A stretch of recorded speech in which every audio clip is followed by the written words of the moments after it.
조인섭 변호사의 상담소.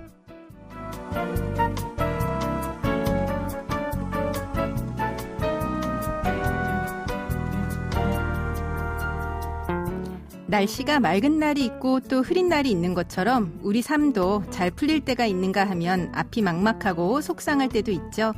혼자 고민하지 마세요. 제가 들어드리겠습니다.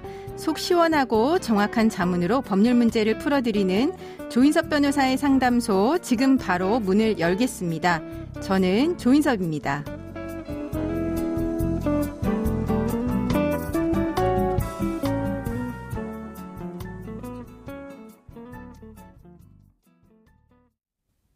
고민이 있을 땐 언제든 문을 두드려주세요. 당신을 위한 로하우스 조담소, 박경래 변호사와 함께합니다. 안녕하세요. 안녕하세요. 법무법인 신세계로 박경래 변호사입니다. 네, 오늘은 어떤 고민이 기다리고 있는지 먼저 사연부터 알아보겠습니다.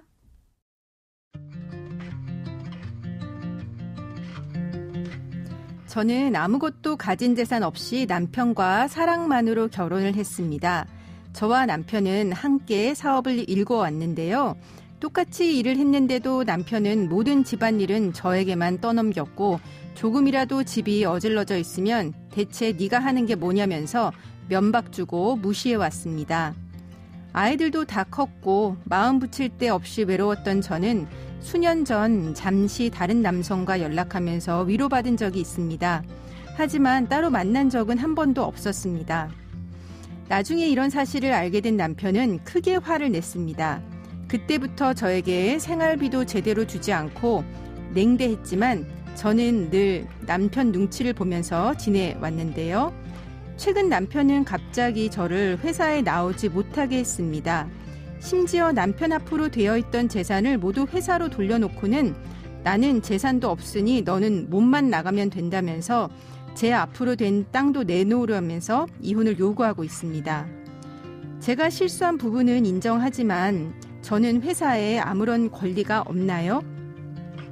남편 앞으로 되어 있던 재산이 회사로 다 넘어가 버린 상황에서 저는 어떻게 해야 할까요? 제가 이혼 청구를 할 수 있을까요?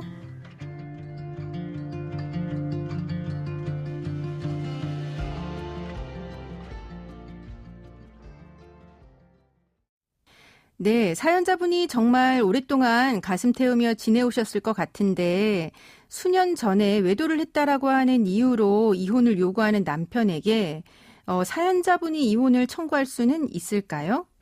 네, 우리 민법은 민법 제840조 제1호부터 제6호까지 이혼을 청구할 수 있는 사유를 규정하고 있습니다. 상대방 배우자에게 이런 유책 사유가 있을 경우 이혼 청구권이 발생하게 됩니다. 그런데 840조상 이혼 사유가 되는 잘못을 저지른 배우자는 상대방에게 이혼을 청구할 수 없다는 것이 우리 판례입니다. 그러나 혼인관계의 지속을 강제하는 것이 당사자에게 참을 수 없는 고통이 되는 경우에는 예외적으로 유책 배우자에게도 이혼 청구권을 인정하고 있습니다. 네, 그러니까 사연자분 같은 경우는 사실은 수년 전에 외도를 하지 않았습니까? 네. 어떻게 보면은 사연자분이 유책 배우자라고 인정이 될 수도 있을 것 같은데. 네, 그렇습니다. 네, 이 사연자분이 이혼 청구권, 이제 사연자분이 이혼을 이제 청구하려면 어떻게 해야 될까요? 사연자님께서 이제 그런 과거에 다른 남성과 연락을 주고받은 사실관계가 있다고 말씀해 주셨는데, 이게 구체적으로 어떤 사연인지를 살펴보아야 정말 유책 배우자에 해당하시는지를 판단할 수 있을 것 같고, 네. 만약에 이제 그것이 부정행위에 해당하는 수준이라고 한다면 이제 유책 배우자에 해당하실 수 있겠지만, 그 부정행위로 인한 이혼 청구권의 경우에 우리 민법 제841조는 부정행위를 안 날로부터 6개월, 부정행위가 있은 날로부터 2년을 경과한 뒤에는 이혼 청구를 할 수 없다고 규정하고 있습니다. 네, 그러면은 이제 사연자님 같은 경우는 그 수년 전에 그 어떤 남자분하고 연락은 주고받았지만 실제로 만난 적은 없다라고 했는데 우선 그러면은 연락만 주고받고 만난 적이 없다. 이거는 부정행위가 안 될까요? 그 연락의 내용에 따라서 부정행위가 성립할 수도 있고 그렇죠. 아닐 수도 있기 때문에 이제 사실관계를 좀 구체적으로 봐야 될 것 같습니다. 그러니까 연락만 주고받았다라고 하더라도 실제로 만났나 안 만났나는 중요한 건 아니라는 거죠. 네, 그렇습니다. 그러면은 일단 만약에 이제 부정행위가 있었다라고 할 때 수년 전의 부정행위예요. 이게 이제 수년 전이면 부정행위는 안 날로부터 6개월 또 있은 날로부터 2년 이내에 해야 되기 때문에 시효가 지났다는 이야기인 거죠. 네, 네. 그런데 이제 남편이 이혼을 계속적으로 요구를 하면서 여러 네. 가지 이제 좀 나쁜 행동들을 하고 있기 때문에 네. 사연자님께서 혼인관계 회복을 위해서 진정 노력해 오셨음에도 불구하고 네. 남편이 계속 이혼을 요구하고 재산을 빼돌리고 생활비를 주지 않는 등 그 부부관계를 계속해서 이어가기 힘든 어떤 행동들을 한다면 네. 그 혼인관계가 이미 실질적으로 파탄이 되어서 회복의 여지가 없다는 사정을 이제 소명을 해서 이혼 청구가 가능하실 것 같습니다. 네, 그러니까 사연자분 같은 경우는 비록 수년 전에 부정행위 했어도 현재 상황에서는 이혼 가능해 보인다는 네. 이야기인 거고요. 그럼 만약에 이제 사연자분이 이혼 소송을 진행을 한다라고 할 때 그 소송 진행 과정은 이제 이혼만 청구하는 건가요? 아니면 다른 것도 한꺼번에 청구를 하는 걸까요? 이제 이혼 소송을 할 때 이혼 청구만 하는 경우도 있지만 통상적으로는 이혼, 위자료, 재산분할 청구 등 여러 청구를 함께 하게 됩니다. 네. 이혼을 하는 경우에는 이제 위자료라던가 재산분할에 대해서도 각각 법원에서 판단을 받게 되십니다. 네.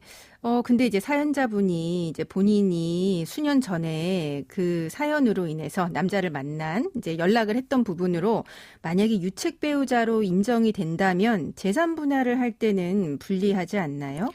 그 사연자님께서 유책 배우자라고 하시더라도 이제 이혼 청구권이 인정이 되거나 이제 남편도 이혼에 동의를 해서 이혼 소송이 이어가게 된다면 그 재산 분할에 있어서는 그 혼인 생활 중 부부 공동 재산 형성에 대한 기여도에 따라서 판단을 하기 때문에 유책 배우자인지 아닌지와는 무관합니다. 그러니까 이제 유책 배우자라고 하더라도 네. 재산 분할은 별도다라고 네, 하는 그렇습니다. 거죠. 그러면은 어쨌거나 이 사연자분이 회사도 같이 이제 키워 오신 것 같아요. 네. 회사에 대해서도 권리를 주장을 할 수 있나요? 네, 그 사연자님께서 이제 장기간의 혼인 생활 동안 남편과 함께 사업을 하셨고 살림이라던가 아이들 양육도 담당을 하셨기 때문에 이런 사정을 입증하셔서 남편의 사업에 대해서도 재산 분할 청구가 가능하실 것 같습니다. 네. 근데 이제 남편이 자기 재산을 전부 회사로 넘긴 상황이에요. 네. 남편 명의 재산은 없는 것 같습니다. 아까 회사에 대한 권리를 주장할 수 있다라고는 했는데 네. 법적으로는 회사랑 남편은 별개로 보지 않나요? 네, 맞습니다. 그런데 이제 우리 민법은 그 이혼할 때 재산분할 청구권 보전을 위해서 사회행위 취소권을 인정하고 있습니다. 네. 그 남편처럼 재산분할을 해주지 않을 목적으로 제3자, 그러니까 뭐 회사도 제3자죠, 법적으로는. 네. 재산을 빼돌렸다면 이러한 법률 행위를 취소하고 원상 회복을 해달라는 사회행위 청구를 할 수가 있습니다. 그러니까 간단하게 이야기를 하자면 재산을 네. 이제 이혼을 대비해서 다른 곳에 빼돌렸다라고 하더라도 사행위 취소라고 하는 걸 통해서 재산을 다시 찾아올 수 있다는 이야기신 거죠? 네. 네. 다만 이 사회행위 취소권은 제척 기간이 있어서 이 사실을 안 날로부터 1년, 이 행위가 있었던 시점으로부터 5년까지만 청구가 가능하니 서두르시는 게 좋겠습니다. 네. 만약에 그러면은 사행위 취소를 청구할 수 있으면 좋겠는데 만약에 사행위 취소할 수 없다라고 하면 이때는 어떻게 되나요?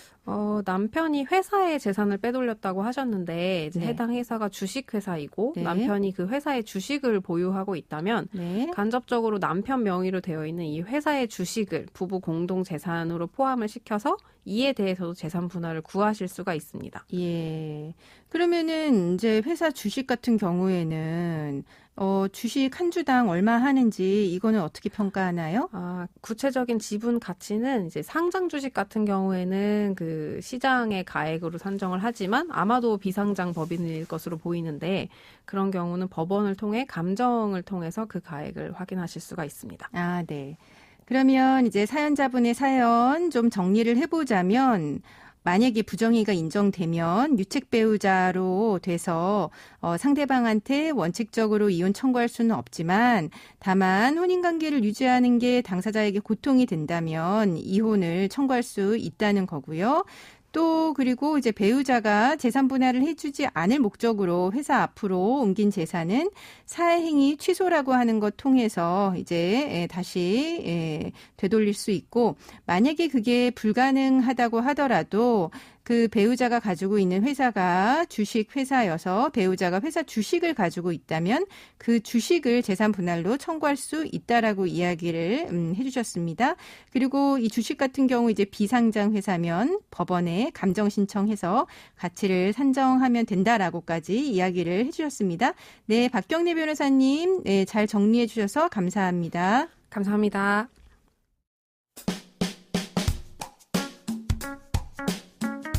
알아두면 쓸데있는 법률 이야기 알쓸법 시간입니다. 100차례 이상 상습적으로 순환도로를 이용하면서 이용료를 내지 않은 채 무단으로 통행한 A씨가 100만 원의 그 벌금형을 선고받았습니다. 그동안 A씨가 내지 않은 통행료는 총 13만 9,100원. 그야말로 소탐대실입니다. 작은 것을 탐하다가 큰 것을 잃게 된 겁니다. 재판부는 피고인이 자신의 잘못을 인정하며 경제 형편이 좋지 않기는 하지만 범행 기간과 그 횟수에 비춰볼 때 죄질이 좋지 않다면서 약식 명령의 벌금이 부당하다고 보이지 않아 벌금을 그대로 유지한다고 했는데요. 법에서 보는 죄질의 기준은 뭘까요?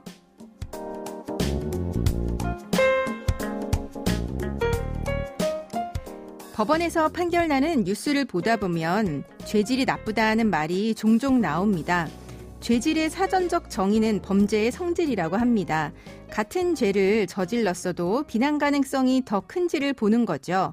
보통 같은 죄를 여러 차례 저질렀느냐, 아니면 단기간에 여러 차례 같은 죄를 저질렀는지, 또 범죄 이후 수사기관에서 재판을 받으면서 범죄를 반성하고 있는지, 또 경제 형편이 좋지 않아서 부득이 그런 죄를 저지른 것인지 이런 것들이 죄질 판단의 기준이 됩니다.